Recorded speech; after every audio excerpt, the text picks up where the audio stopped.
So as we begin, let us take inventory. We are a nation that has a government, not the other way around. And this makes us special among the nations of the earth. Our government has no power except that granted it by the people.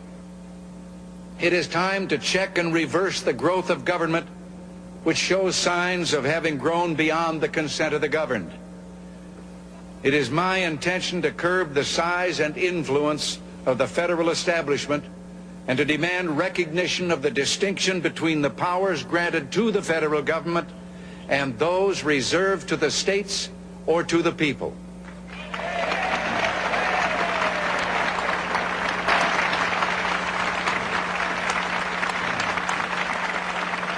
All of us need to be reminded that the federal government did not create the states. The states created the federal government.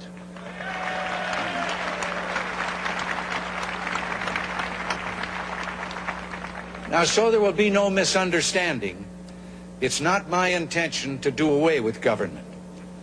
It is rather to make it work with us, not over us, to stand by our side, not ride on our back.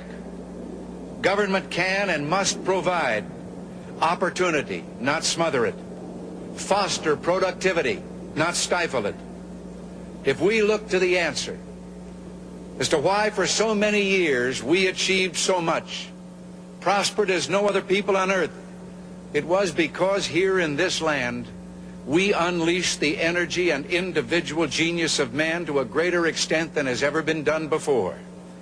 Freedom and the dignity of the individual have been more available and assured here than in any other place on earth. The price for this freedom at times has been high, but we have never been unwilling to pay that price. It is no coincidence that our present troubles parallel and are proportionate to the intervention and intrusion in our lives that result from unnecessary and excessive growth of government. It is time for us to realize that we're too great a nation to limit ourselves to small dreams. We're not, as some would have us believe, doomed to an inevitable decline. I do not believe in a fate that will fall on us no matter what we do. I do believe in a fate that will fall on us if we do nothing. So with all the creative energy at our command, let us begin an era of national renewal. Let us renew our determination, our courage, and our strength. And let us renew our faith and our hope. We have every right to dream heroic dreams. Those who say that we're in a time when there are no heroes, they just don't know where to look. You can see heroes every day going in and out of factory gates. Others, a handful in number, produce enough food to feed all of us and then the world beyond. You meet heroes across a counter, and they're on both sides of that counter. There are entrepreneurs with faith in themselves and faith in an idea who create new jobs, new wealth, and opportunity. They're individuals and families who take taxes support the government and whose voluntary gifts support church, charity, culture, art, and education.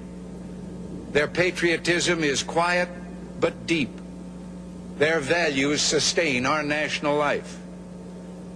Now, I have used the words they and their in speaking of these heroes. I could say you and your, because I'm addressing the heroes of whom I speak, you, the citizens of this blessed land. Your dreams, your hopes, your goals are going to be the dreams, the hopes, and the goals of this administration, so help me God.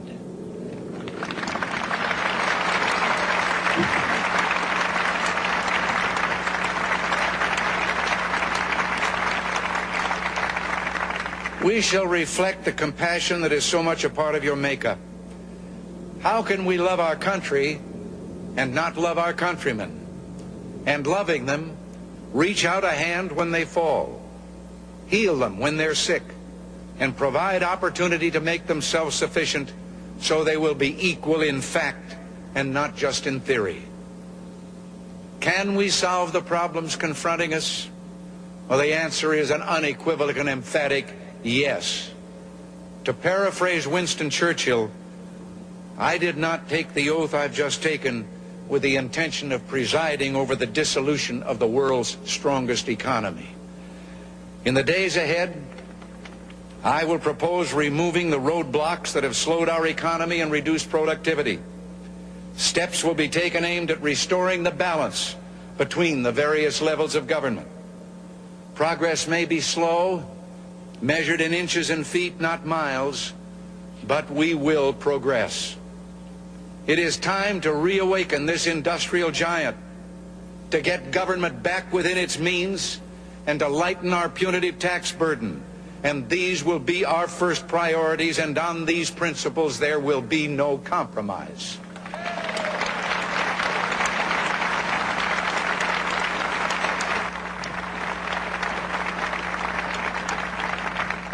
On the eve of our struggle for independence, a man who might have been one of the greatest among the founding fathers, Dr. Joseph Warren, President of the Massachusetts Congress, said to his fellow Americans, "Our country is in danger, but not to be despaired of. On you depend the fortunes of America. You are to decide the important question upon which rests the happiness and the liberty of millions yet unborn. Act worthy of yourselves." Well, I believe we, the Americans of today, are ready to act worthy of ourselves, ready to do what must be done to ensure happiness and liberty for ourselves, our children, and our children's children. And as we renew ourselves here in our own land, we will be seen as having greater strength throughout the world. We will again be the exemplar of freedom and a beacon of hope for those who do not now have freedom. To those neighbors and allies who share our freedom, we will strengthen our historic ties and assure them of our support and firm commitment. We will match loyalty with loyalty. We will strive for mutually beneficial relations. We will not use our friendship to impose on their sovereignty, for our own sovereignty is not for sale. As for the enemies of freedom, those who are potential adversaries, they will be reminded that peace is the highest aspiration of the American people. We will negotiate for it, sacrifice for it. We will not surrender for it now or ever.